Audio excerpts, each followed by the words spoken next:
England, 1815. The Hartwell family carriage rattled through London's cobbled streets as Eleanor Hartwell gazed out the window, watching raindrops chase one another down the glass. At 38 years of age, with unremarkable features and a modest dowry, long since redirected to her younger sister's more promising matrimonial prospects, Eleanor had come to accept her station in life with quiet dignity. "Aunt Eleanor, you've crushed your flowers," exclaimed her niece, Sophia, a vision in pale blue silk whose golden curls were arranged in perfect ringlets. Eleanor glanced down at the small posy in her gloved hands, now somewhat wilted from her absent-minded grip. "So I have. How careless of me." "It hardly matters," remarked Georgiana, Sophia's sister, with a dismissive wave of her fan. "No one will notice what you're wearing anyway, Aunt. You'll be seated with the chaperones all evening." From across the carriage, Eleanor's youngest sister, Margaret, barely 36 and already the mother of 3, exchanged a meaningful glance with her daughters. "Now, girls, that's quite enough. Your aunt is kind enough to accompany you tonight. Lord knows I cannot be trusted to keep you from mischief alone."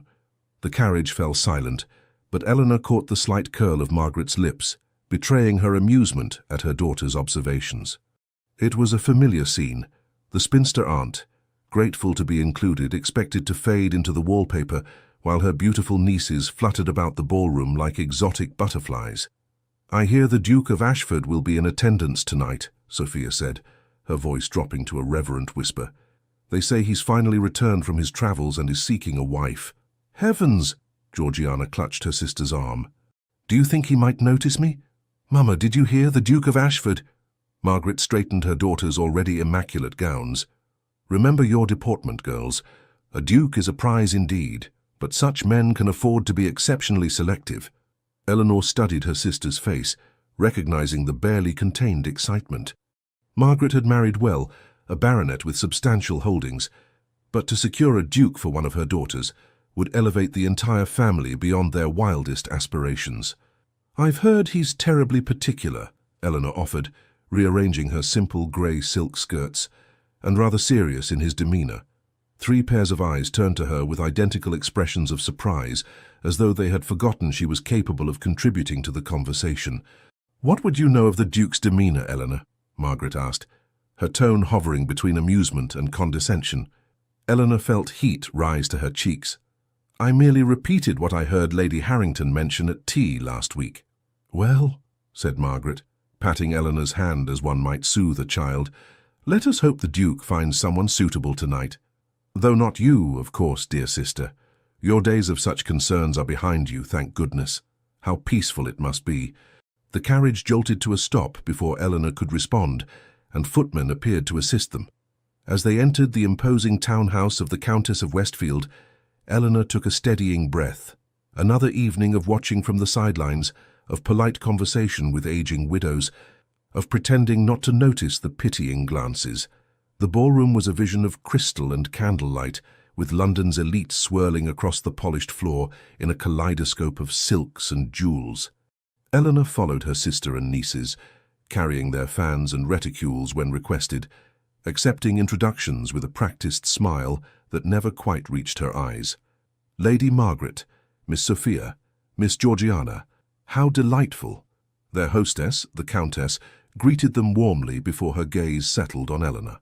"And Miss Hartwell, is it not? How good of you to come." "Miss Eleanor Hartwell," Margaret corrected smoothly. "My elder sister." "Yes, of course." The Countess nodded, already looking past Eleanor to the next arriving guests. "Do enjoy yourselves, ladies." Within moments, Sophia and Georgiana were surrounded by admirers, while Margaret strategically positioned herself near several influential matrons. Eleanor drifted toward the row of chairs lining the wall, where other women of a certain age sat with resigned expressions. "Miss Hartwell," acknowledged Mrs. Pembroke, a round woman with sharp eyes. "Come to watch the spectacle again, have you?"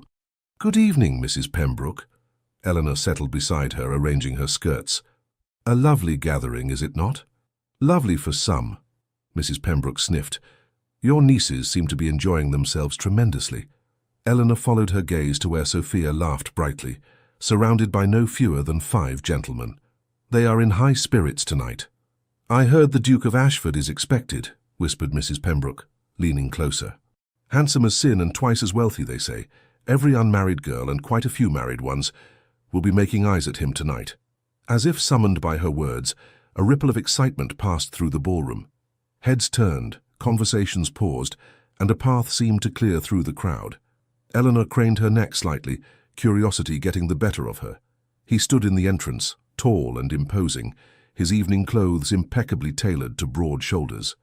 Dark hair, a strong jawline, and features that even from a distance could only be described as classically handsome. The Duke of Ashford had arrived. "My word," breathed Mrs. Pembroke. "The rumours didn't do him justice." Eleanor watched as he made his way through the room, stopping occasionally to exchange pleasantries. His manner reserved but courteous. There was something in his bearing that set him apart.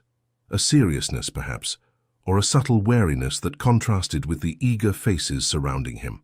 "They say he needs to marry," continued Mrs. Pembroke. "His father left strict conditions in his will about securing the succession." Eleanor tore her gaze away. "How unfortunate to be forced into matrimony by legal documents." "Unfortunate?" Mrs. Pembroke chuckled. "My dear Miss Hartwell, there isn't a woman in this room who wouldn't trade places with his future Duchess. Present company accepted," Eleanor said with a small smile. Mrs. Pembroke gave her a knowing look. "Even you aren't so far past your prime as to be immune to such a man, I'd wager." Before Eleanor could respond, she noticed a commotion near the refreshment table. Sophia and Georgiana stood huddled with several other young ladies, their heads close together as they cast furtive glances across the room. Following their gaze, Eleanor saw the Duke engaged in conversation with a vision in crimson silk, Lady Vivienne Ashworth, renowned beauty and daughter of the Earl of Blackwood. "Now there's a match society would approve," commented Mrs. Pembroke. "Lady Vivienne has been the incomparable of the season for 3 years running." Indeed, Lady Vivienne was everything Eleanor was not: young, exquisitely beautiful, wealthy and possessed of a confidence that bordered on arrogance. As Eleanor watched, Lady Vivienne touched the Duke's arm lightly, her lips curving in a smile that was both inviting and calculated.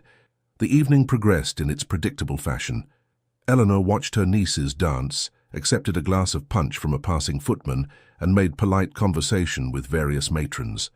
She declined the few obligatory invitations to dance that came her way, typically from elderly gentlemen or very young boys fulfilling their social duties, preferring to avoid becoming a spectacle on the dance floor. During a particularly lively country dance, Eleanor slipped away from the ballroom, seeking a moment of respite in a small antechamber. The sounds of music and laughter faded as she closed the door behind her, leaving her in blessed quiet. She moved to the window, looking out at the darkened garden below. "Not fond of dancing, Miss Hartwell?" Eleanor whirled around, her heart leaping to her throat.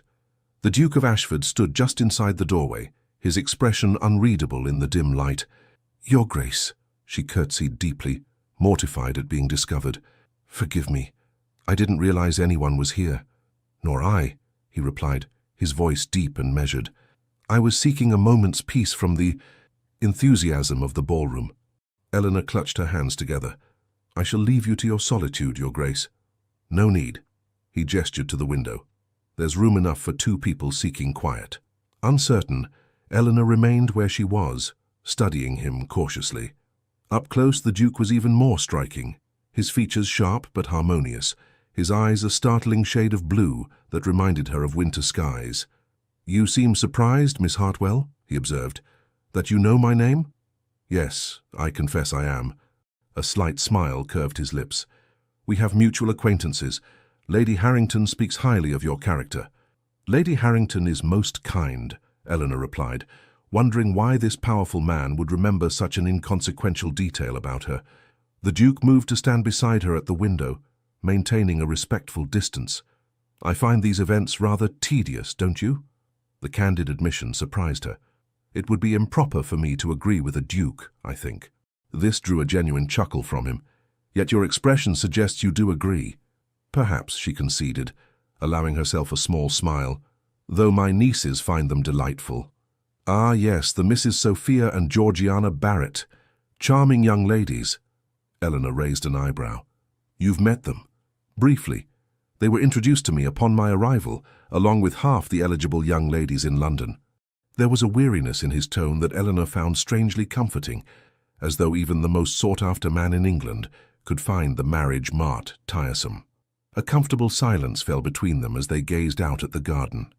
Eleanor was acutely aware of his presence beside her, of the faint scent of sandalwood and leather that surrounded him, of how utterly improper it was for her to be alone with him.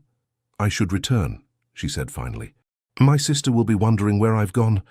The Duke turned to her, studying her face with an intensity that made her breath catch. "Will she? I rather thought most chaperones were given considerable latitude to come and go as they please." The observation stung, accurate though it was. "Nevertheless, Your Grace, I should not wish to be missed." He inclined his head. "Of course. It was a pleasure, Miss Hartwell." As Eleanor reached for the door, the Duke spoke again. "Miss Hartwell." She turned, her hand on the latch. "Yes, Your Grace? I hope we might continue our conversation at another time." Unsure how to interpret such a remark, Eleanor merely curtsied again before slipping back into the corridor, her heart beating a strange rhythm against her ribs. When she returned to the ballroom, no one had noticed her absence. Her sister was deep in conversation with a viscountess, while Sophia and Georgiana were the centre of a circle of admirers. Only Lady Vivian Ashworth, her crimson dress a splash of blood against the pastel silk surrounding her, seemed to notice Eleanor's re-entry, her sharp eyes narrowing slightly before she turned back to her companions with a dismissive tilt of her head. Eleanor resumed her seat, her mind still lingering on the strange encounter with the Duke. Whatever had possessed him to speak with her, and why had the brief conversation felt so comfortable? "There you are." Margaret appeared suddenly, her face flushed with excitement. "Where have you been hiding?" The Duke of Ashford himself asked after Sophia not 10 minutes ago. Eleanor's momentary peace evaporated. "Did he? How fortunate." "Indeed. He may ask her to dance before the evening is out. Can you imagine? Our Sophia dancing with a duke." Margaret clutched Eleanor's hand, her eyes bright. "This could change everything for us, Eleanor. Everything." As Margaret hurried back to her daughters, Eleanor's gaze drifted across the room to where the Duke now stood. For the briefest moment, their eyes met, and she could have sworn he nodded slightly in acknowledgement before turning his attention to the Countess at his elbow. It was nothing, of course, a coincidence, a courtesy. Men like the Duke of Ashford did not notice women like Eleanor Hartwell. Not truly. She was simply a momentary diversion, a respite from the clamouring debutantes and ambitious mothers. By tomorrow, he would not remember her name. 3 weeks later, Eleanor found herself once again playing the role of dutiful chaperone, this time at the Blackwood Ball, the most anticipated event of the season. The Earl of Blackwood's townhouse was magnificent, with its marble columns and gilded ceilings, its grand staircase draped in exotic flowers at what must have been ruinous expense. "Do stop fidgeting, Aunt Eleanor," Sophia hissed as they entered the ballroom. "You're drawing attention." Eleanor stilled her hands, which had indeed been nervously adjusting her lace collar. She wore her best gown tonight, a midnight blue silk that had been remodelled 3 times since its original making 6 years ago. It was respectable, if not fashionable, and the colour at least was flattering to her pale complexion and dark hair. "I apologize," she murmured. "The crowds make me somewhat anxious." Sophia rolled her eyes, already scanning the room for more interesting company. "Then do what you always do, and find a corner to hide in. Just don't embarrass us." "Sophia," Margaret admonished, though without much conviction. "Mind your tongue." They were interrupted by the approach of a young man with a pleasant face and eager manner. "Miss Sophia, I've been watching for you. Might I claim the first dance?" As Sophia was swept away, Georgiana close behind with her own partner, Margaret turned to Eleanor with a conspiratorial smile. "The Duke is here again tonight. He's danced with Sophia twice in the past fortnight." "Has he? How promising." Eleanor kept her tone neutral, though her stomach tightened inexplicably. "Lady Westfield says he's been most attentive to her at the Chamber's musical evening as well." Margaret preened. "Of course, Lady Vivian has been throwing herself in his path at every opportunity, but Sophia has youth on her side." Eleanor nodded absently, her gaze drawn across the room to where Lady Vivian stood in a stunning gown of emerald green, holding court amid a circle of admirers. The lady was undeniably beautiful, with her perfect features and glossy dark curls, but there was a hardness to her smile that Eleanor found unsettling. "Eleanor, Are you listening to me? Margaret prodded. Yes, of course. Sophia's prospects, very promising. Margaret sighed. Go and sit with Mrs. Pembroke, why don't you? I need to speak with Lady Harrington about the possibility of securing an invitation to her country estate this summer. Released from immediate duty, Eleanor made her way to the row of chairs where the chaperones and wallflowers congregated. Mrs. Pembroke was already there, resplendent in purple satin and an impressive turban adorned with feathers. Miss Hartwell, come sit by me and tell me what you make of the spectacle tonight. She patted the chair beside her. Have you noticed how Lady Vivian watches the Duke? Like a cat eyeing a particularly plump canary. Eleanor settled beside her. It's hardly surprising, he's the most eligible bachelor in England, and she's determined to be his Duchess. Mrs. Pembroke leaned closer. Though I hear he's been quite attentive to your niece, Miss Sophia. So my sister tells me. You don't sound particularly enthused. Eleanor sighed. I want Sophia to make a good match, of course. I just wonder if she's worthy of a duke. Mrs. Pembroke finished for her, eyebrows raised.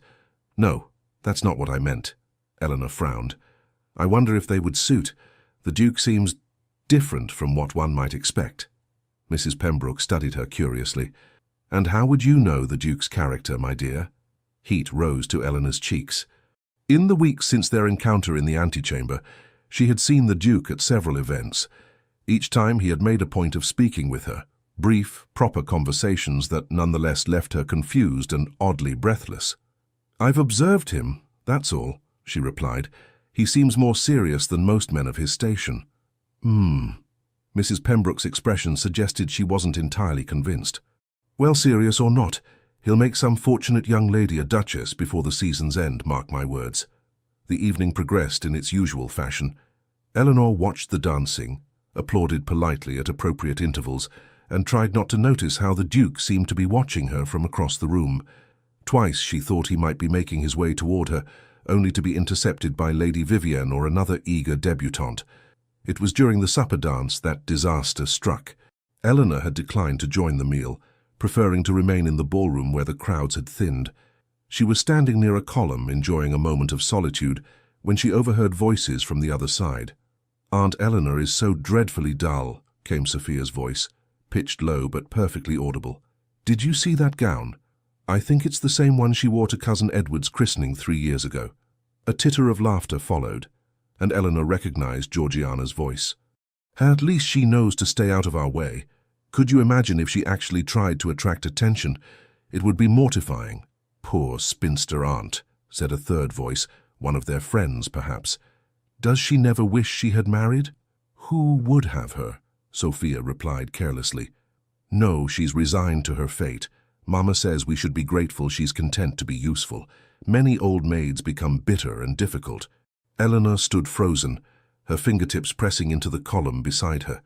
She had always known how her nieces viewed her, of course, but to hear it stated so boldly, with such casual cruelty.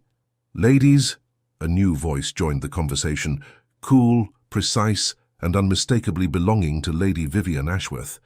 I couldn't help but overhear your charming assessment of your aunt. How fortunate she is to have such loyal family.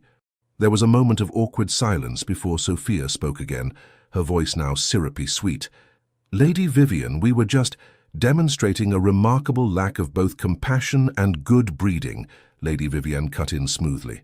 Fascinating. Eleanor almost laughed at the irony, being defended by Lady Vivian of all people. She stepped away from the column, intending to retreat to some quieter corner to compose herself, when she collided with a solid form. Miss Hartwell. The Duke of Ashford steadied her with a hand on her elbow. Are you unwell? Eleanor looked up into his concerned face and felt something inside her crack. Perfectly well, Your Grace. If you'll excuse me. You are not well, he insisted, his voice low but firm. You're pale as a ghost. It's nothing. She attempted to step around him, merely the heat of the ballroom. The Duke glanced toward the column she had been standing near, where the voices of her nieces and Lady Vivian could still be heard, now engaged in stilted pleasantries. His expression hardened almost imperceptibly. Come, he said, offering his arm. Allow me to escort you to the terrace for some fresh air. It was improper, of course, a scandal waiting to happen. But Eleanor found herself too numb with humiliation to care. She placed her fingers lightly on his offered arm, and allowed him to guide her through a set of French doors onto the terrace that overlooked the gardens. The night air was cool against her heated skin, the distant sounds of music and laughter muted by the heavy doors closing behind them. Eleanor moved to the stone balustrade, drawing deep breaths, acutely aware of the Duke standing silently beside her. "I apologize for my momentary weakness, Your Grace," she said finally. "It was unforgivably dramatic of me." "There is nothing to forgive." His voice was gentle. "I heard enough to understand." Fresh mortification washed over her. "You heard them?" "Not intentionally." He joined her at the balustrade, his profile sharp against the night sky. "Your nieces lack both discretion and kindness, it seems." Eleanor stiffened. "They are young, Your Grace. Youth is often careless. You defend them even now." He sounded genuinely surprised. "They are my family," she said simply. The Duke was silent for a moment, studying her. "You are a remarkable woman, Miss Hartwell." A startled laugh escaped her. "I am many things, Your Grace, but remarkable has never been among them."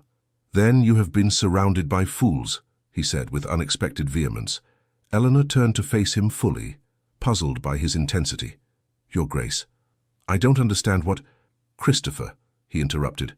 "My name is Christopher. I couldn't possibly—" "When we are alone," he amended, "I would like to hear my name from your lips, Eleanor."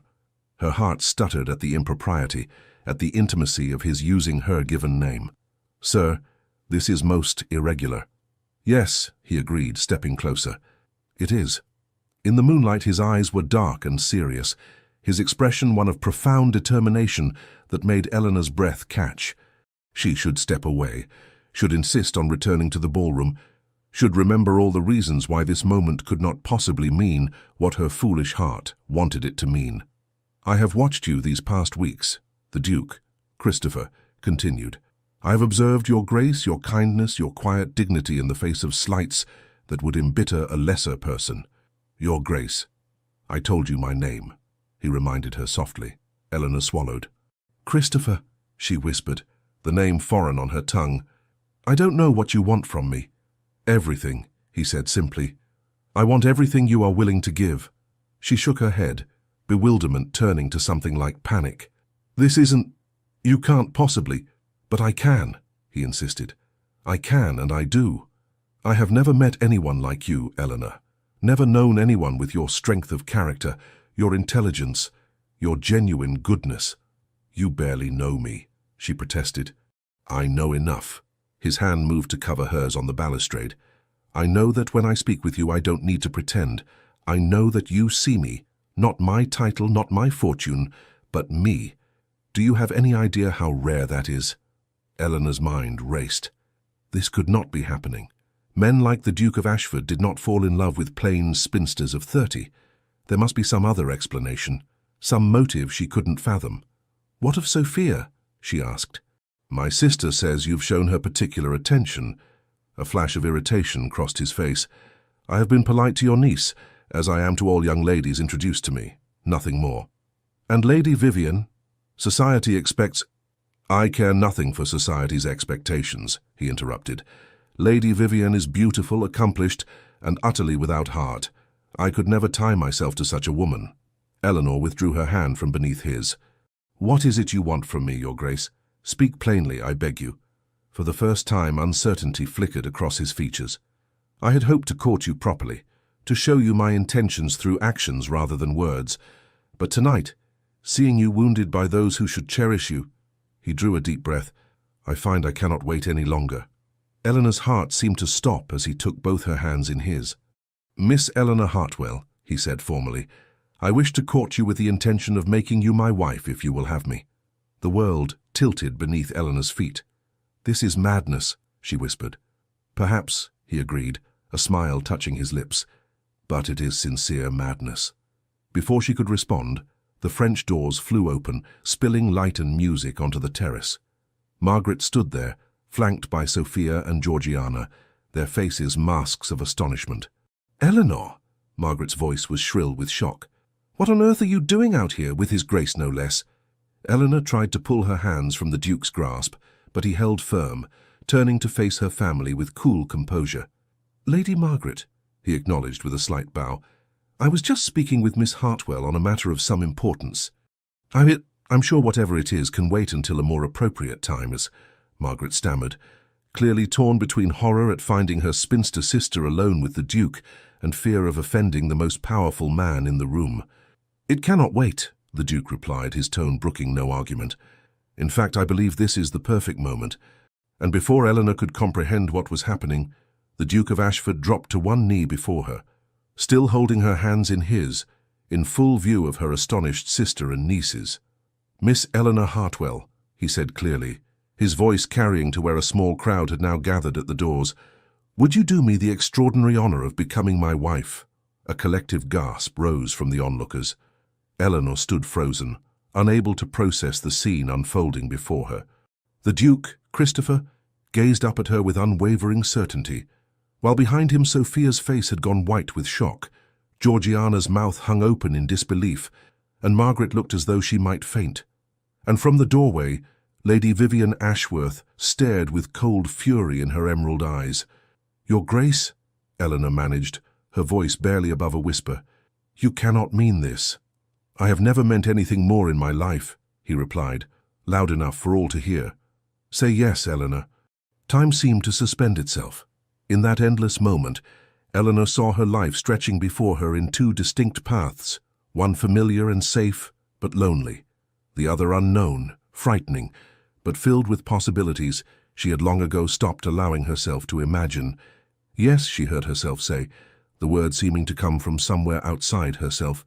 "Yes, I will marry you."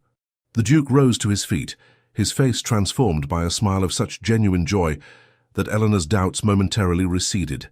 He lifted her hand to his lips and pressed a kiss to her knuckles, sending a shiver through her entire body. "My thanks for this great gift," he murmured, before turning to face the stunned audience. "Ladies and gentlemen," he announced, "I am pleased to introduce the future Duchess of Ashford." The silence that followed was broken by a single sound, the sharp crack of a fan snapping shut as Lady Vivian turned on her heel and disappeared into the crowd. News of the engagement spread through London like wildfire. By morning, it was the only topic of conversation in drawing rooms and gentlemen's clubs alike. The pattern was always the same: initial disbelief, followed by speculation about Eleanor's character or the Duke's sanity, culminating in the inevitable conclusion that she must possess some hidden quality that had captured his interest. "The gossip is relentless," Margaret complained, pacing Eleanor's bedchamber the following afternoon. "Lady Harrington called this morning to offer congratulations, but I could see the questions in her eyes. What am I supposed to tell people?" Eleanor sat at her dressing table staring at her reflection with a sense of unreality. "The truth, I suppose, that the Duke asked for my hand, and I accepted." "But why?" Margaret threw up her hands in exasperation. "Why you? Why not Sophia or any of the dozens of eligible young ladies who have been paraded before him this season?" The question stung, though Eleanor had asked herself the same thing countless times since the previous night. "I don't know, Margaret. He says he values my character." Margaret snorted. "Character? Men like the Duke of Ashford don't marry for character. They marry for beauty, connections, or fortune, none of which you possess in abundance, I'm sorry to say." "Thank you for that assessment," Eleanor replied dryly. Her sister stopped pacing and sank onto the edge of the bed. "I don't mean to be cruel, Eleanor. I'm simply bewildered and concerned." "Are you certain this isn't some kind of jest? The Duke doesn't strike me as a man who makes jests of this nature." "No, perhaps not." Margaret frowned. "Still, there must be something we're not seeing, some reason beyond the obvious." Eleanor turned to face her sister. "Is it truly so impossible to believe a man might value me for myself?" Margaret's expression softened. "Oh, Eleanor, I don't doubt your worth, but you must admit this is unprecedented.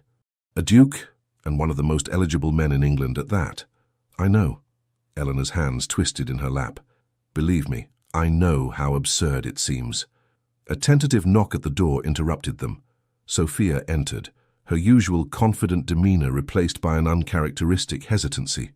"Aunt Eleanor," she began, hovering by the door, we, Georgiana and I, we wanted to offer our congratulations." Eleanor raised an eyebrow. "How generous of you." Sophia flushed. "We also, that is, About what was said last night before the Duke. I believe I heard quite enough of your thoughts on the matter, Eleanor said quietly. Margaret looked between them. What's this? What did you say, Sophia? Sophia's blush deepened. Nothing of consequence, Mama, just girlish nonsense. They were discussing the many merits of having a spinster aunt, Eleanor supplied, unable to keep the edge from her voice. How useful I am. How fortunate they are that I'm not bitter about my circumstances. Sophia, Margaret looked genuinely shocked. You didn't. It was thoughtless, Sophia admitted, staring at the floor. I'm sorry, Aunt Eleanor, truly. Eleanor studied her niece, noting the genuine remorse in her expression. The hurt was still fresh, but Eleanor had never been one to nurture grudges. You are forgiven, Sophia, though perhaps in future you might remember that spinster aunts have ears. A ghost of a smile touched Sophia's lips, and dukes for fiancé, apparently. She hesitated, then asked, May I see the ring? Eleanor extended her left hand, where a magnificent sapphire surrounded by diamonds now rested, delivered that morning by the Duke's private secretary, along with a note requesting her presence at tea the following day to discuss arrangements. Sophia gasped. It's beautiful. She peered closer. Those are Ashford sapphires. They've been in his family for generations. How would you know that? Margaret asked, her own eyes fixed on the ring with newfound interest. Lady Vivian mentioned it once, Sophia replied. She said the Ashford sapphires would look perfect with her complexion. Eleanor suppressed a smile. I imagine she's quite displeased with recent developments, then. Displeased is an understatement, Sophia said, lowering her voice conspiratorially. Georgiana overheard her telling Lady Blackwood that she would see you ruined before she allowed you to take what rightfully belonged to her. Margaret's eyes widened. She threatened Eleanor? Not directly, Sophia amended. But everyone knows Lady Vivian doesn't make idle threats. She's vindictive when crossed. Eleanor twisted the ring on her finger, a flutter of unease disturbing her already unsettled stomach. She had expected society's disapproval, had steeled herself for whispers and stares, but active malice from a woman like Lady Vivian was another matter entirely. I'll be cautious, she promised, though what she could possibly do, anything, Sophia cut in with uncharacteristic seriousness. She could do anything, Aunt Eleanor. Her family has connections throughout London. If she wants to destroy your reputation before the wedding, she has the means to do it. Margaret rose, suddenly businesslike. Then we must ensure the wedding takes place as soon as possible. The sooner you're a duchess, the safer you'll be from Lady Vivian's machinations. The Duke mentioned a June wedding, Eleanor said, recalling the brief discussion on the terrace after his proposal. June? Margaret frowned. That's 2 months away. Too long. We should press for May at the latest. Eleanor shook her head. I won't begin my marriage by making unreasonable demands. The Duke has been more than generous. I won't repay him with impatience. It's not impatience, Margaret insisted. It's prudence. Lady Vivian won't simply accept defeat. You need the protection of the Ashford name and title as soon as possible. Eleanor stood, suddenly weary of the conversation. I appreciate your concern, both of you, but I must handle this in my own way. Now, if you'll excuse me, I need some time alone. After they left, Eleanor moved to the window, gazing out at the street below. Across the way, a carriage with the Ashworth crest had been stationed for the past hour. A coincidence, perhaps, but Eleanor doubted it. The game had begun, it seemed. Tea at Ashford House the following day was both illuminating and disquieting. The Duke, Christopher as he insisted she call him in private, was as attentive and charming as ever, showing her through the grand rooms of what would soon be her home with obvious pride. The Duchess's chambers haven't been used since my mother's time, he explained, leading her into a suite of rooms decorated in a style that had been fashionable 20 years earlier. You may, of course, redecorate to your taste.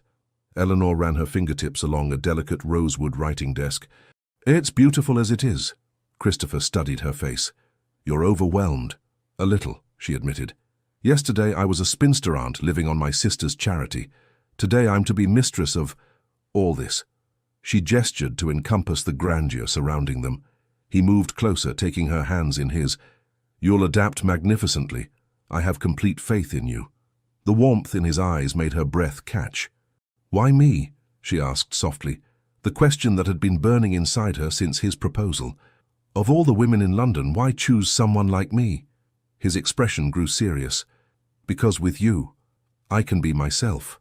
Not the Duke, not the fortune, just the man. Do you know how rare that is? Every woman I've met since taking the title has seen only what I represent. Status, wealth, power. But you, he lifted a hand to her cheek. You see me. Eleanor wanted desperately to believe him, to trust in this miracle that had befallen her. But doubt lingered. And what of children? A duchess's primary duty is to provide an heir. I'm well aware of the expectations, he replied, his expression unchanged. I have every confidence in our ability to fulfill that particular duty. His lips curved in a smile that sent heat rushing to Eleanor's cheeks. At my age, she began, only to be silenced by his finger against her lips. You are 38, Eleanor, not ancient. Many women have their first child at your age or older. His voice softened. But even if that blessing were to elude us, I would not regret my choice. There are cousins aplenty to inherit if necessary. The tenderness in his gaze threatened to undo her completely. Eleanor stepped back slightly, needing distance to clear her head. You're very kind. Not kind, he corrected. Selfish, perhaps. I want you for myself, regardless of what society might say. Their conversation was interrupted by the arrival of Christopher's solicitor, a severe-looking man named Mr. Winters, who carried a stack of documents for their review. The marriage settlements, Your Grace, he announced, placing the papers on a table. As requested, I've included the provisions for Miss Hartwell's personal allowance and widow's portion. Eleanor listened with growing astonishment as the terms were outlined.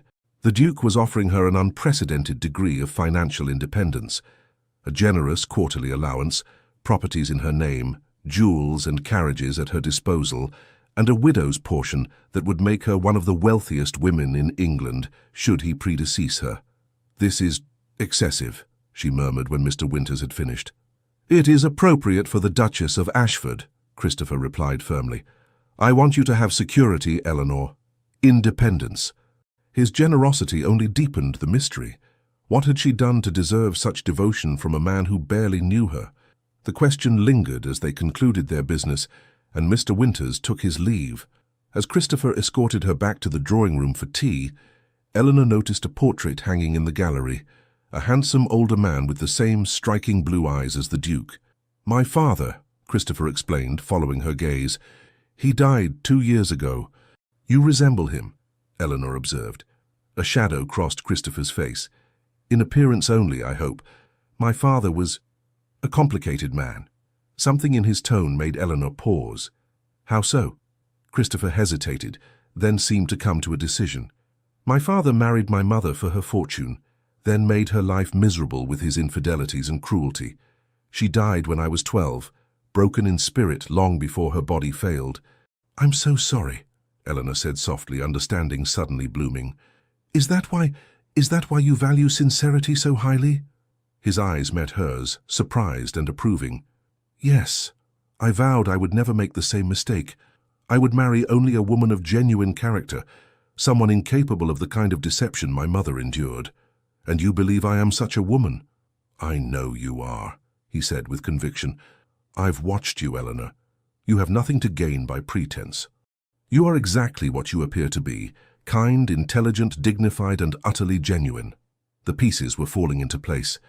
Eleanor's lack of beauty, her modest circumstances, her age, all the things society saw as deficiencies, were to Christopher evidence of authenticity. He had chosen her precisely because she had nothing to recommend her but her true self. The realization was both humbling and exhilarating. For the first time since his proposal, Eleanor allowed herself to believe that perhaps, just perhaps, this extraordinary man truly wanted her for herself. As he helped her into her carriage at the end of their visit, Christopher pressed a kiss to her gloved hand. Until tomorrow, my dear. I'll call for you at 11. Eleanor held his gaze, allowing herself a small, genuine smile. Until tomorrow, Christopher. She carried the warmth of that moment with her as the carriage pulled away, only to have it shattered when she noticed a familiar figure watching from a passing landau. Lady Vivian, her perfect features set in an expression of cold calculation. The weeks leading up to the wedding were a whirlwind of activity. Eleanor found herself thrust into a social prominence she had never experienced. Invited to events, where she had previously been merely tolerated, courted by matrons who had once ignored her existence, and studied with frank curiosity by everyone from servants to duchesses. Through it all, Christopher remained attentive and supportive, escorting her to dinners and soirees, arranging meetings with modistes for her trousseau, and introducing her to the circle of friends and connections she would soon call her own. Eleanor came to treasure their private conversations, the moments when away from prying eyes they could speak freely. Christopher, she discovered, possessed a dry wit and a keen intellect that matched her own. He loved literature and music, despised pretension, and harbored a secret fondness for apple tarts that made him seem endearingly human despite his exalted position. But even as Eleanor's affection for her fiancé deepened, so too did Lady Vivian's campaign against her. It began subtly, invitations that mysteriously went astray, social slights too small to acknowledge but too pointed to ignore, whispers that fell silent when Eleanor entered a room. Then came more overt attacks. Anonymous letters were delivered to Ashford House, alleging improprieties in Eleanor's past. A rumour circulated that she had once been engaged to a merchant who had broken the engagement upon discovering some moral failing on her part. At a musical evening, Eleanor overheard Lady Vivian suggesting to a group of matrons that perhaps the Duke's sudden engagement indicated a necessity for haste, that propriety forbade her from naming explicitly. "She's determined to destroy my reputation," Eleanor confided to Christopher one afternoon as they walked through the gardens of his country estate, where they had retreated for a few days of peace. "Let her try," he replied, his jaw set in determination. "No one who matters will believe her insinuations." "But don't you see, this is precisely why people are so eager to believe the worst. Our engagement makes no sense to society. They're looking for an explanation, and Lady Vivian is providing one." Christopher stopped, turning to face her. "Do you regret accepting my proposal?" "No," Eleanor answered without hesitation. "I could never regret that. But I fear what her vendetta might do to you, to your position." His expression softened. "My position is secure, Eleanor, and as for what people say, let them talk. In a month's time you'll be my wife, and Lady Vivian will be nothing more than a spiteful footnote in our story." Eleanor wished she could share his confidence, but a sense of foreboding had settled over her. Lady Vivian was not a woman to be underestimated, and her resources were considerable. What might she attempt as the wedding drew nearer? The answer came 3 days before the ceremony, at the Dowager Countess of Weston's garden party, the last major social event before Eleanor and Christopher were to be married. Eleanor had been separated from Christopher, drawn into conversation with several ladies who had recently begun to show her marked attention when she noticed a stir near the refreshment tables. Lady Vivian stood at the centre of a growing circle, her voice carrying just enough for those nearby to hear. "Most extraordinary letter came into my possession. I could scarcely believe it myself, but the evidence is undeniable." Eleanor moved closer, a cold dread settling in her stomach. "It seems our dear Duke's sudden engagement may have less to do with love and more to do with, shall we say, financial necessity," Lady Vivian continued, her eyes glittering with malicious triumph. "My source at the Bank of England confirms that the Ashford estates are deeply mortgaged, the family fortunes all but depleted by the late Duke's excesses." A murmur ran through the crowd. Eleanor stood frozen, uncertain whether to confront the lie or seek Christopher.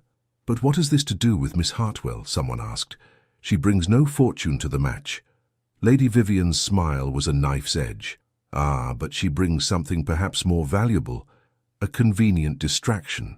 While London gossips about the Duke's peculiar choice of bride, none look too closely at his financial affairs, and by the time the truth emerges, he'll be safely married to a woman of no consequence who cannot possibly object to whatever measures he deems necessary to restore his fortunes. The implication was clear, that Christopher had chosen Eleanor precisely because she was so grateful for his attention that she would overlook any impropriety, any scheme to restore his supposedly ruined finances.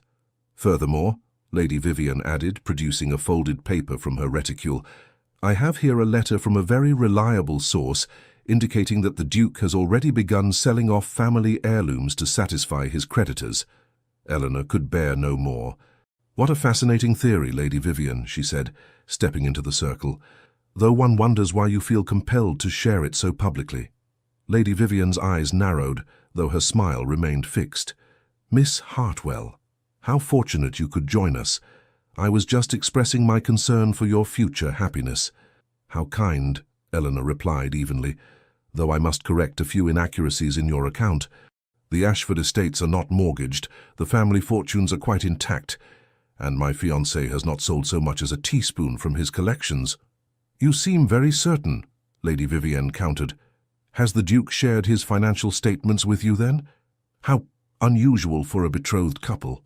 "Not unusual at all for a couple who value honesty above pretense," Eleanor responded, surprising herself with her composure.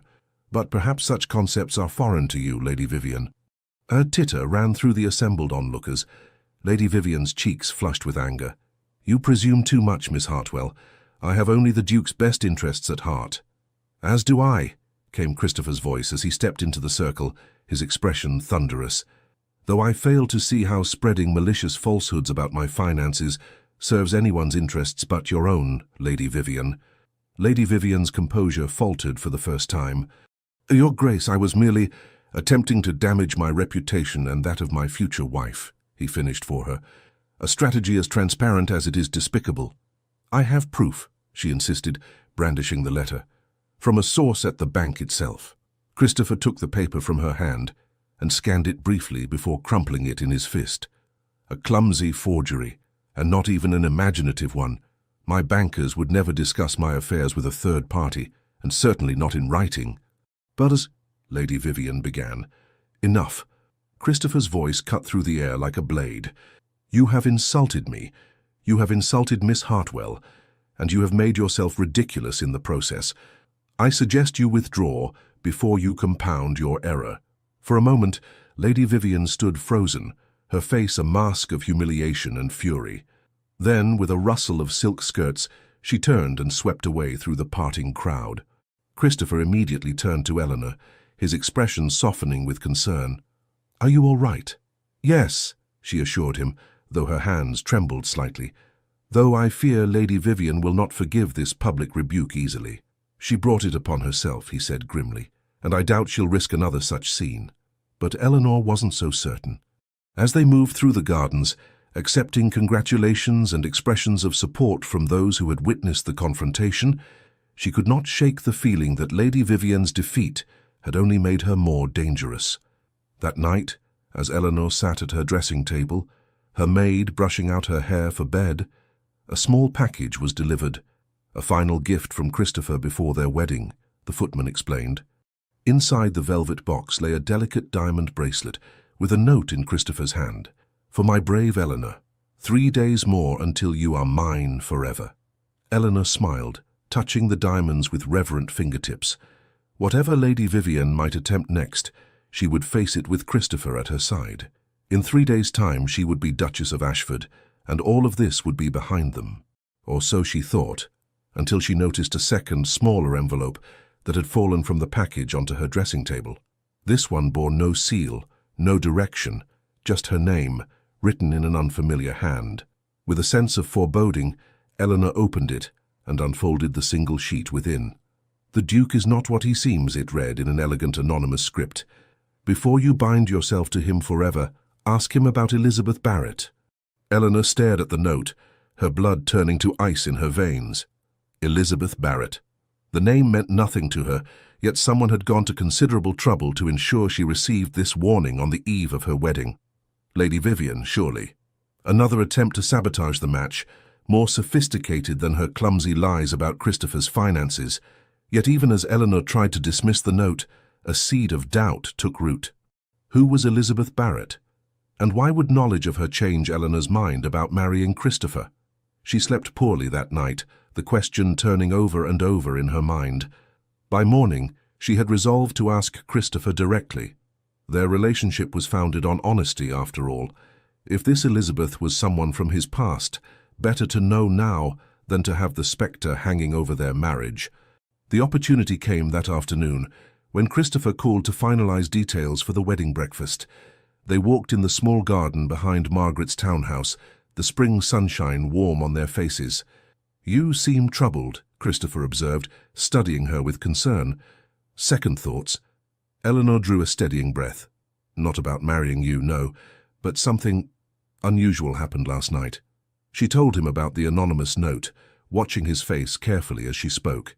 To her dismay, she saw recognition flicker in his eyes at the mention of Elizabeth Barrett, followed swiftly by a guarded expression she had never seen him wear before. "I see," he said when she had finished, his voice carefully neutral. "Who is she, Christopher?" Eleanor asked quietly. He was silent for a long moment, gazing out at the garden as though gathering his thoughts. "She was my cousin," he said finally. "My father's niece." "Was?" "She died 7 years ago." His face had grown remote, shuttered. It was a great tragedy for the family. Eleanor studied him, sensing there was more to the story than he was revealing. "I'm sorry for your loss, but why would someone warn me about her?" Christopher's jaw tightened. "Because people enjoy meddling in affairs that don't concern them. Elizabeth's story is a sad one, but it has no bearing on our future together." "Then tell me," Eleanor pressed. "If it's of no consequence, why not share it?" A flash of something, anger, fear, crossed his face before he mastered himself. "Very well. Elizabeth was a beautiful, spirited girl who lived with us after her parents died. She was like a sister to me. When she turned 18, my father arranged a marriage for her with a wealthy baron, a man 3 times her age with a reputation for cruelty." Eleanor's heart sank. She didn't want the match. She was desperate to avoid it, Christopher confirmed. "She begged my father to release her from the engagement, but he refused. The baron's connections were too valuable, the financial arrangements too advantageous to our family." "What happened to her?"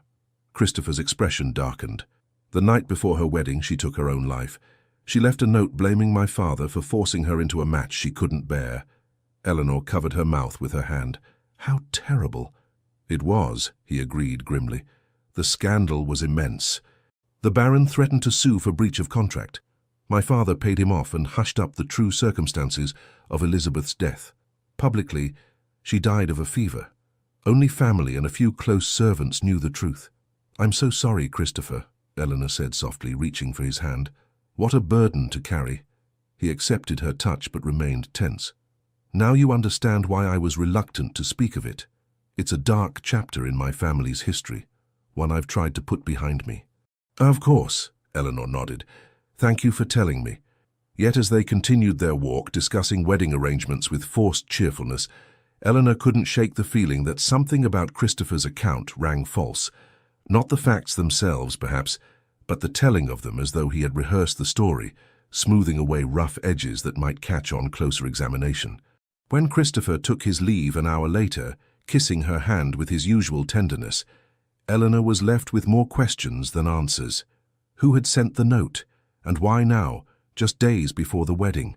The answer came in the form of an unexpected visitor. Eleanor was in the drawing room, reviewing final arrangements for her wedding clothes, when the maid announced Lady Harrington. "My dear Miss Hartwell," the older woman greeted her, accepting a seat near the fire.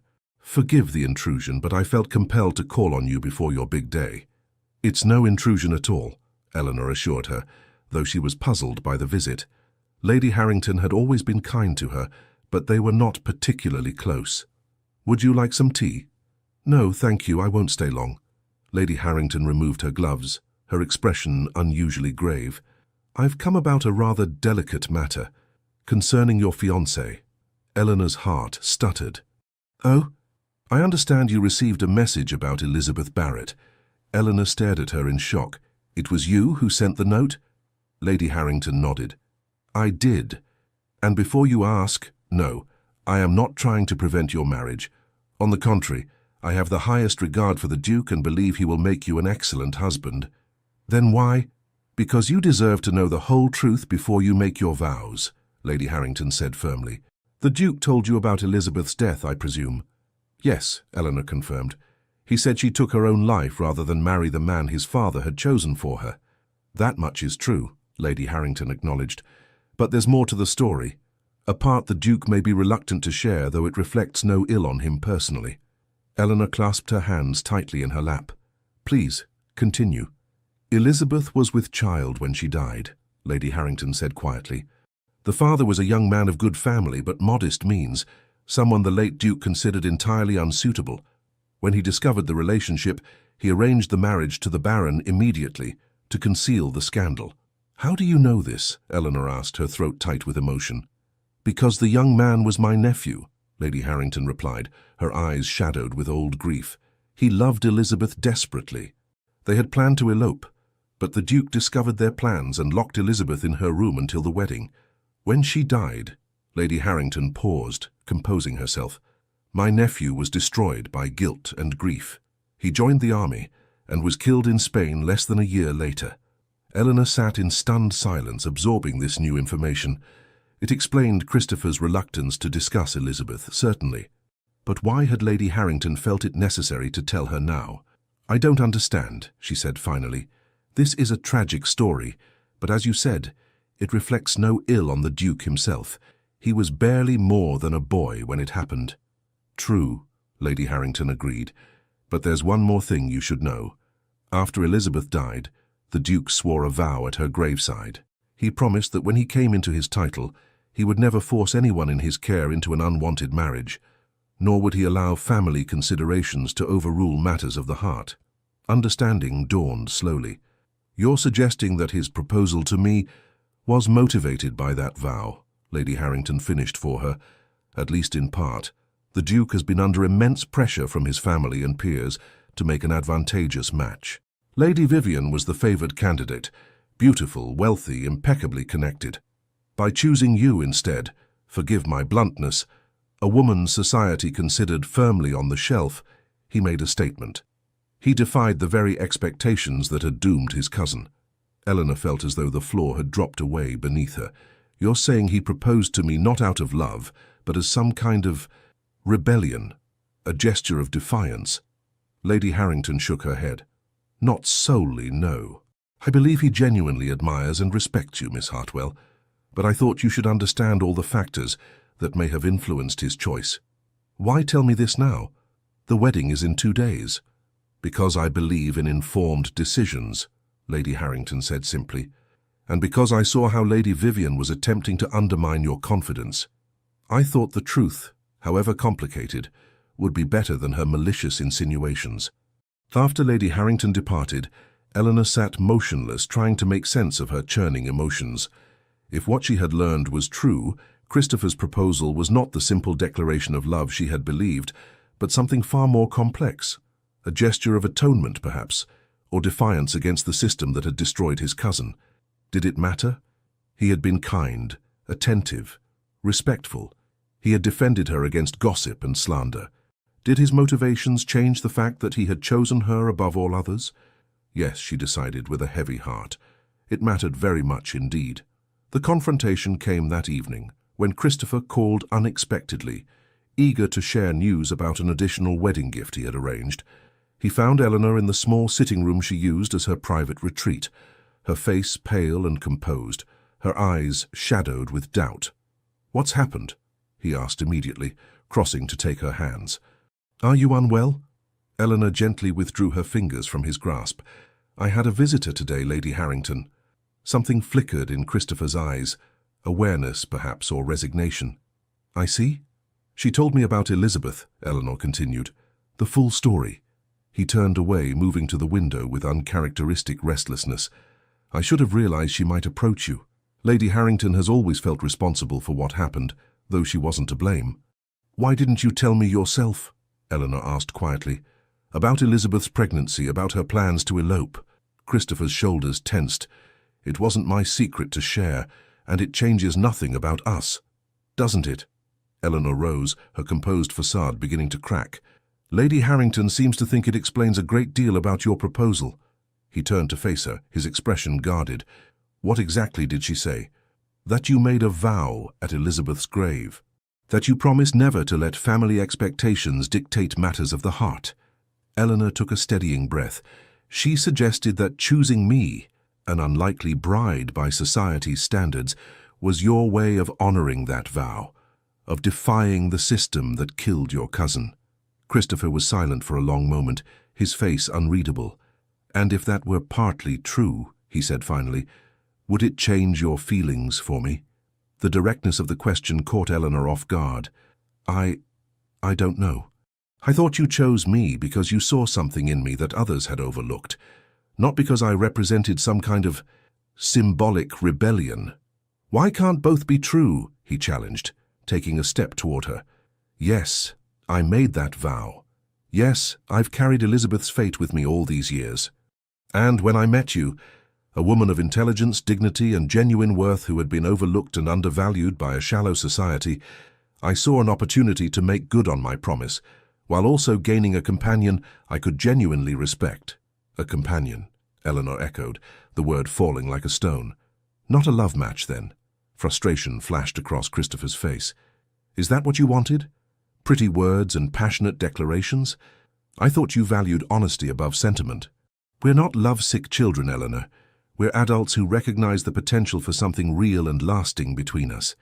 I did value your honesty, she replied, hurt, sharpening her tone. Which is why discovering you withheld significant truths feels like such a betrayal. I told you about Elizabeth, he countered. You told me what you thought I needed to know. You edited the story to suit your purposes, Eleanor's voice caught. Just as you've edited our story, apparently, presenting it as a simple case of recognition and appreciation, when in fact your motivations were far more complex. Christopher ran a hand through his hair, a gesture of frustration she had never seen from him before. What would you have had me say? Miss Hartwell, I find you admirable and appealing, and marrying you would also satisfy a decades-old promise to my dead cousin. Would that have been better? At least it would have been honest. Eleanor's composure finally broke. I would rather have uncomfortable truths than comfortable half-truths, Christopher. A tense silence fell between them. Outside, rain had begun to fall, pattering against the window panes like a counterpoint to their troubled breathing. I never lied to you, Christopher said at last, his voice low and intense. Everything I said about admiring your character, about valuing your sincerity, that was all true. Is it so hard to believe that a man might have complex, multi-layered reasons for his choices? Eleanor closed her eyes briefly, gathering her thoughts.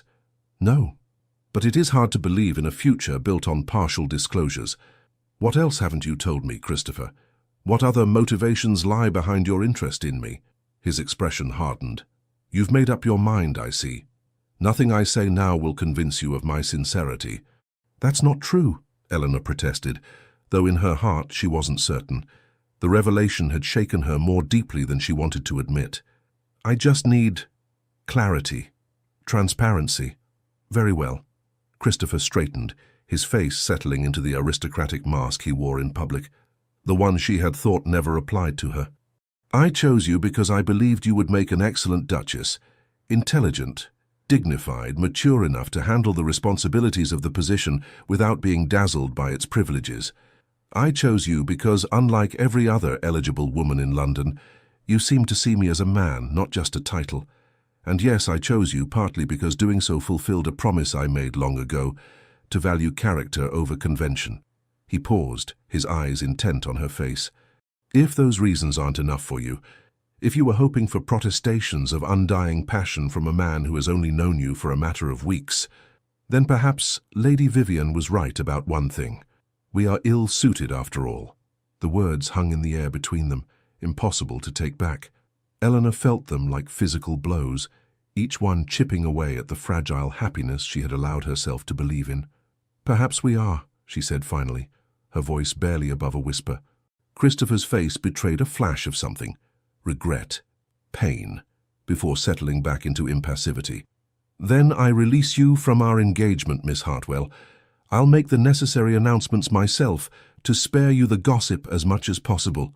He bowed formally, as though they were strangers at a ball rather than lovers on the brink of marriage. I wish you every happiness. And then he was gone, the door closing behind him with a quiet click that nonetheless echoed in Eleanor's ears like a thunderclap. She sank onto a chair, the full weight of what had just happened crashing over her like a wave. The wedding was off. The dream, for that's what it had been, she now realized, was over. Tomorrow, London would buzz with the news of the Duke's broken engagement, of Eleanor Hartwell's return to obscurity and spinsterhood. Her brief moment in the sun had ended, and the shadows of her former life stretched before her once more. Yet beneath the pain and humiliation, a small, stubborn part of Eleanor refused to surrender to despair. Christopher had chosen her, imperfect, complex motivations and all. And in the weeks they had spent together, she had come to know him as few others did. The man who laughed at her dry observations, who listened to her opinions with genuine interest, who looked at her as though she were precious beyond words. Was that man a lie? Or had he simply been more complicated, more human, than the romantic hero she had built up in her imagination? As the night deepened around her, Eleanor confronted a truth she had been avoiding. Somewhere along the way, despite her best efforts at caution, she had fallen in love with the Duke of Ashford. Not with his title or his wealth or the status he could confer, but with the man himself, with Christopher, in all his flawed, human complexity. And in her hurt pride, she had thrown away the one thing she had never expected to find, a chance at real happiness. Morning brought no relief from Eleanor's torment. She had barely slept, her mind replaying every word of their confrontation, searching for things she might have said differently, moments when pride might have given way to understanding. Margaret arrived early, her face etched with concern. "Eleanor, what's happened? The Duke's secretary delivered a note at dawn, something about urgent business requiring His Grace to leave town immediately." Eleanor looked up from the window where she had been sitting since sunrise. "The wedding is off, Margaret. We've ended our engagement." "What?" Margaret's shock was palpable. "Why? How? Eleanor, what have you done?" The accusation stung, though Eleanor couldn't blame her sister for assuming she was at fault. "I discovered that the Duke's reasons for proposing weren't as straightforward as I had believed. We disagreed about whether that mattered." Margaret sank onto a chair, her face pale. "Oh, Eleanor. Surely whatever his reasons, becoming a duchess would have been worth a little compromise." "Is that what you think of me?" Eleanor asked quietly. "That I would sell myself for a title." "That's not what I meant," Margaret backtracked, though her expression suggested otherwise. "But opportunities like this don't come twice in a lifetime, especially for women in your situation." "My situation?" Eleanor repeated flatly. "You mean my advanced age and unexceptional looks?" Margaret had the grace to flush. "I only meant—" "I know what you meant," Eleanor interrupted, too exhausted for pretense. "And a week ago I might even have agreed with you. But I've learned something about myself these past few weeks, Margaret. I've discovered that I would rather have honesty without a title than a coronet built on half-truths." Her sister stared at her as though she had sprouted a second head. "You're not making sense, Eleanor. What half-truths? The Duke has been nothing but attentive and generous." Eleanor sighed, unwilling to share the full story of Elizabeth Barrett. "It's complicated. And ultimately private. All that matters is that we've agreed to part ways." "But the wedding, the guests, the preparations!" Margaret's voice rose in distress. "What will people say?" "They'll say exactly what they said when the engagement was announced," Eleanor replied with weary resignation. "That it was absurd for a man like the Duke to choose a woman like me, that it could never have lasted, that order has been restored to their comfortable world." "And you're content with that?" Margaret demanded. "With returning to your previous existence?"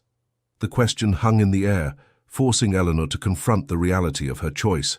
Could she truly go back to being the spinster aunt, the overlooked sister, the woman whose primary value lay in her usefulness to others, after having glimpsed a different life, one of respect, independence, and genuine companionship?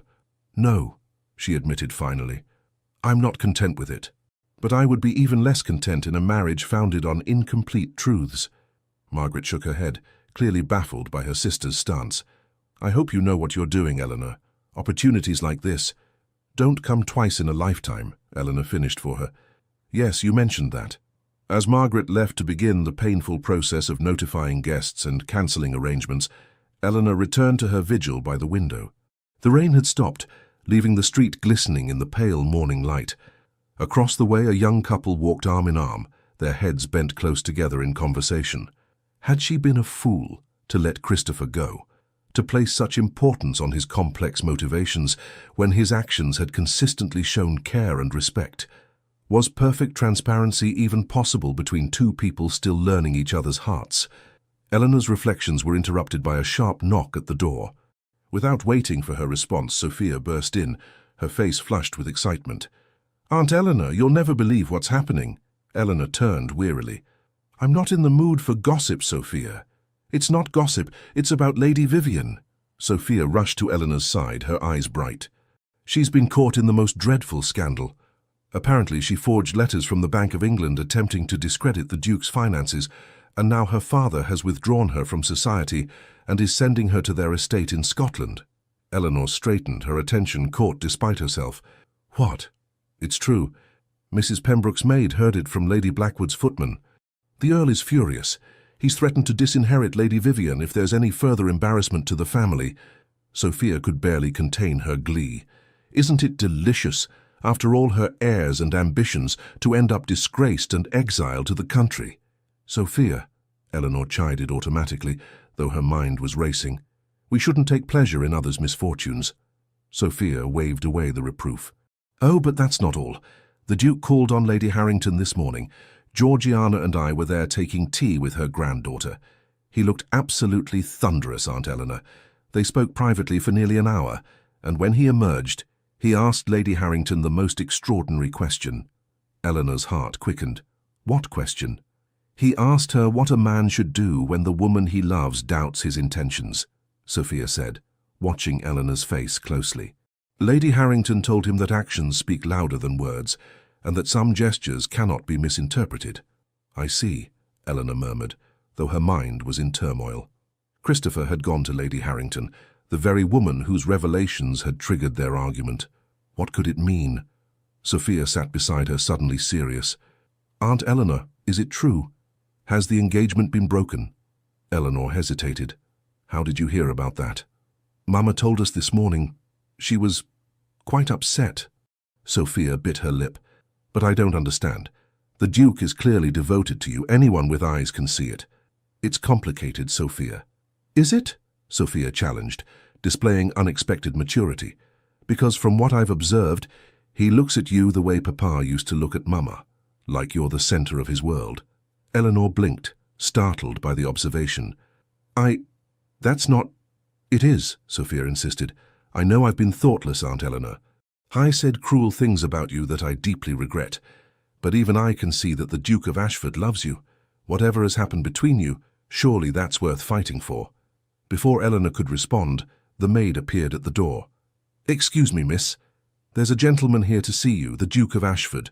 Eleanor's heart leapt to her throat. The Duke? Here? Yes, miss. He's most insistent. Sophia jumped to her feet, squeezing Eleanor's hand. Remember what I said, Aunt. Some things are worth fighting for. With that, she slipped out, leaving Eleanor to compose herself as best she could. A moment later, Christopher stood in the doorway, his expression a complex mixture of determination and vulnerability that made her breath catch. Miss Hartwell, he began formally, then seemed to abandon pretense. Eleanor, forgive the intrusion, but I couldn't leave matters as they stand between us. Eleanor rose on unsteady legs. I thought you had left town. A necessary fiction, he admitted. I needed time to attend to certain matters before seeing you again. What matters? Christopher moved further into the room, stopping a respectful distance from her. I went to see Lady Harrington this morning. We had a frank conversation about her revelations to you. I heard, Eleanor said softly. Did you also hear that she regrets the pain her well-intentioned disclosure caused? Christopher asked. She meant to arm you with the truth against Lady Vivian's machinations, not to drive a wedge between us. Eleanor studied his face, so dear to her despite everything. It wasn't Lady Harrington who drove that wedge, Christopher. It was the realization that you had withheld significant truths from me. Yes, he acknowledged, surprising her with his directness. I did, and I was wrong to do so. I told myself I was protecting Elizabeth's memory, and perhaps there was truth in that.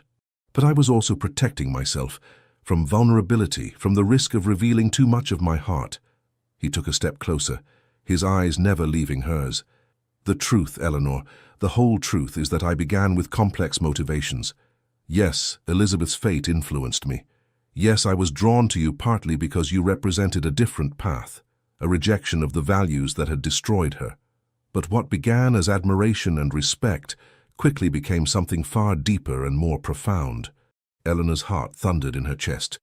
What are you saying, Christopher? I'm saying that I love you, he declared, the words ringing with conviction. Not as a symbol or a statement, but as a woman. Intelligent, dignified, compassionate, and utterly irreplaceable. I love your quiet strength, your wry observations, your unflinching honesty. I love the way you see through pretense, the way you value substance over show. I love that you demanded complete truth from me, even at the cost of your own happiness.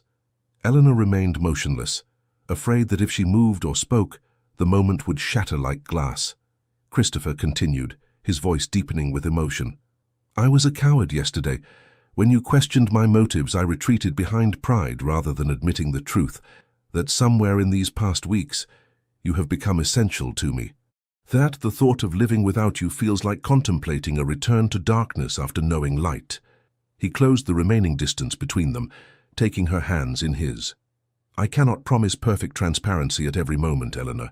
I am a flawed man with a lifetime of habits not easily broken, but I can promise to try, to share my thoughts, my fears, my hopes with you as no one else. I can promise to build a life with you founded on mutual respect and growing love. Tears blurred Eleanor's vision. Christopher, Before you answer, he interrupted gently, there's something you should know. The announcement of our broken engagement has not been made. No one beyond your immediate family is aware of our disagreement. If you choose to send me away now, I will honor your decision with the utmost discretion and respect. Your reputation will remain untouched. The gesture, offering her a clean, dignified exit if she wanted it, touched Eleanor deeply. This was the man she had come to love, honorable, considerate, willing to place her needs above his own pride. And if I don't send you away? She asked, her voice barely above a whisper. Hope blazed in his eyes. Then the wedding proceeds as planned. We marry tomorrow, not as strangers bound by convenience or duty, but as partners who have glimpsed each other's true selves and chosen to walk forward together anyway. Eleanor took a deep breath, searching his face for any hint of reservation or deceit. She found only sincerity, vulnerability, and a love that mirrored her own. I love you, Christopher, she confessed, the words both terrifying and liberating. Not the Duke, not the fortune, but you, with all your complexities and contradictions. I was hurt yesterday not because your motivations were imperfect, but because I feared I had built our relationship on false assumptions. No false assumptions, he assured her, only incomplete information. A situation I hope we can remedy over a lifetime together. Eleanor smiled, feeling the weight of doubt lift from her heart. I would like that very much. Christopher's face transformed with joy. He drew her into his arms, holding her as though she were infinitely precious. Is that a yes, Eleanor? Will you still be my wife? In answer, she lifted her face to his. Their lips met in a kiss that contained all the promises words could not express. A pledge of honesty, partnership, and a love that had been tested by truth and emerged stronger for it. The wedding of the Duke of Ashford and Miss Eleanor Hartwell took place the following day as planned, though with a depth of emotion few guests could have anticipated. As Eleanor walked down the aisle of St. George's Church, her midnight blue eyes locked with Christopher's, she felt none of the doubt or reservation that had plagued her in previous days. This was no fairy tale, no miraculous transformation of a spinster into a princess. It was something far more valuable, the joining of two complex, flawed human beings who had chosen each other with clear eyes and full hearts. Sophia and Georgiana preceded her as bridesmaids, their faces alight with genuine happiness for their aunt. Margaret watched from the front pew with an expression of mingled bewilderment and relief, and from a discreet position near the back of the church, Lady Harrington nodded in quiet approval as the couple exchanged their vows. Lady Vivian Ashworth was conspicuous by her absence, though the whispers of her downfall provided a satisfying undertone to the celebrations. Society might never understand what had drawn the Duke of Ashford to the unremarkable Miss Hartwell, but as the couple departed the church amid a shower of flower petals and well-wishes, not even the most cynical observer could doubt the genuine affection that passed between them. 6 months later, the Duchess of Ashford stood in the morning room of their country estate, reading a letter with an expression of quiet satisfaction. "Good news?" Christopher asked, entering with the easy familiarity of a man completely at home with his wife. Eleanor smiled, setting down the paper. "From Margaret. It seems Sophia has received an offer from Lord Blackwood's youngest son. A love match, by all accounts." "Excellent," Christopher approved, coming to stand beside her. Your niece has shown remarkable growth in character these past months. I attribute it entirely to your influence." "Hardly," Eleanor demurred, though she was pleased by the observation. She simply needed to look beyond her own interests to develop compassion. Christopher slipped an arm around her waist, drawing her against his side, a quality her aunt possesses in abundance. Eleanor leaned into his embrace, still sometimes amazed by the easy affection between them. "I had a letter from Lady Harrington as well. She mentions that Lady Vivian has become engaged to a Scottish baron. Apparently exile has suited her. She writes that Lady Vivian seems genuinely transformed by her time away from London society." "Redemption comes in many forms," Christopher murmured. "I wish her well." "As do I," Eleanor agreed, surprised to discover she meant it. The woman who had once seemed such a formidable enemy now appeared merely young and misguided, as Eleanor herself might have been in different circumstances. Christopher's hand moved to rest lightly on her abdomen, still flat beneath her morning dress. "And how are you feeling today? Any improvement?" Eleanor covered his hand with her own, a private smile passing between them. The news was still too new, too precious to share widely, but the doctor had confirmed it just days ago. By spring, the Ashford nursery would have an occupant for the first time in nearly 3 decades. "Much better," she assured him, "though Mrs. Winters insists I should rest more." "Wise woman, my housekeeper," Christopher said gravely, though his eyes danced with happiness. "Perhaps we should heed her advice. A quiet morning in the library? I could read to you." Eleanor lifted her face for his kiss, marveling at how completely her life had transformed in less than a year. From overlooked spinster to beloved wife, from resigned spectator to active participant in her own happiness. "I would like that very much," she said softly. "But first I have something for you." She moved to her writing desk and withdrew a small leather-bound volume. "I found this among your mother's possessions when we were reorganizing the family wing. I thought you might want to have it." Christopher opened the book carefully. Inside was a collection of pressed flowers, each labeled in a delicate feminine hand, with dates and locations noted beside them. "My mother's herbarium," he murmured, his fingers tracing the fragile specimens. "I had forgotten she kept this." "There's something else," Eleanor said gently, turning to the final page. There, pressed between the leaves, was a sprig of heather with a notation. "Elizabeth's favourite. May she find peace at last." Christopher's breath caught. "She knew," he whispered. "Mother knew about Elizabeth's unhappiness. She tried to help in her quiet way." "She did what she could within the constraints of her position," Eleanor agreed. "Just as you did, years later." He looked up, his eyes bright with emotion. "How do you always know the right thing to say?"